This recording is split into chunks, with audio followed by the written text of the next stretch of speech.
If you're smallmouth fishing, what is the primary cover that will work just about anywhere?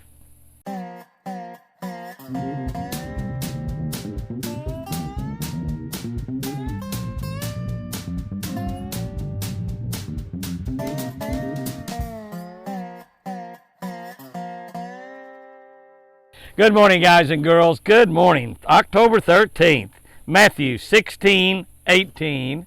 This is red letters. This is Jesus talking. On this rock I will build my church, and the power of death will not be able to defeat it.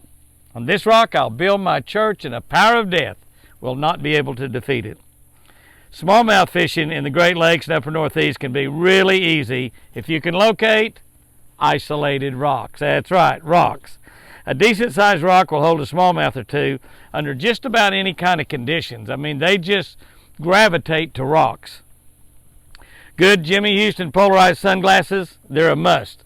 When you see that rock out there, you throw a spinnerbait, you throw a jig, you throw a little Gitsit or a Ned rig, something like that by there, you're probably going to get a bite. Good polarized sunglasses are a must. Try to fish the shady or the undercut side of the rock if it's possible. When Jesus told Peter, and this is who he was talking to, when Jesus told Peter he would build his church on a rock, he wasn't calling Peter that rock, even though the name Peter does mean rock. The rock Jesus would build his church on was on his death, his burial, and his resurrection to conquer sin. The rock that Jesus was speaking about was himself. The church is not made up of buildings, but it's people believing in the gospel. Without that rock of Jesus' resurrection from death, there would not be a church. Be no need to have a church. Had Jesus not walked out of that grave, had he not got up and walked out of that grave 3 days later and shown, well, there's over 500 people, shown that he was alive, he conquered death, wouldn't be any reason for church. Be no reason to go to church at all. We would have no hope. We wouldn't have a prayer. No pun intended. We wouldn't have a prayer.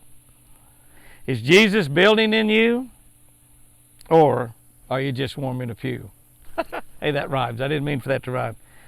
Are you just warming a pew, or is Jesus building his church on you, like he said he was going to do with Peter?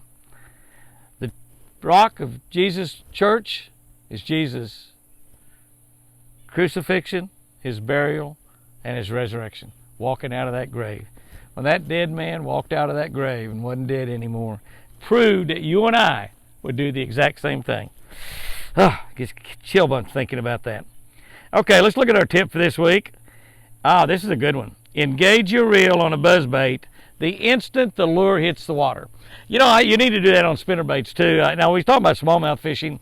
One of the things that happens when you're smallmouth fishing is that the water's usually really, really clear, like drinking water clear.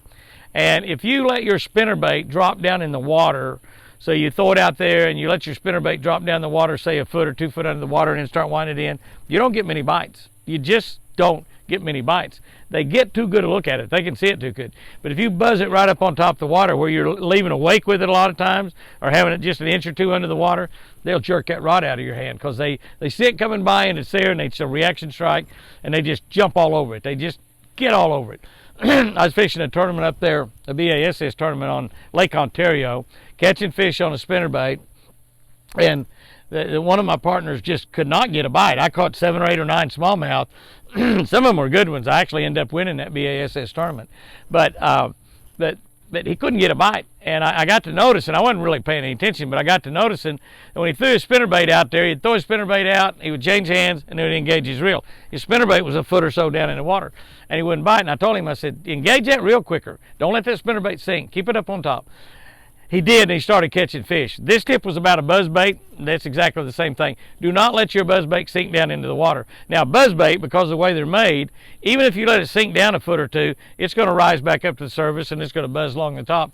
But in doing that, you've lost a foot or 2 or 3 or 4 foot of water that your buzzbait should be running in. So if you're fishing a buzzbait, you throw that thing out there, engage your reel, actually a little bit before it hits the water. Just when you stop that and let it fall just as it hits the water, you want to engage that reel and start winding that thing in. And remember, on a buzzbait, the slower you can bring that buzzbait in and still keep it up on top, generally, as a rule of thumb, will produce more strikes. Guys and girls, go out there and have you a great one today. And remember, I love you.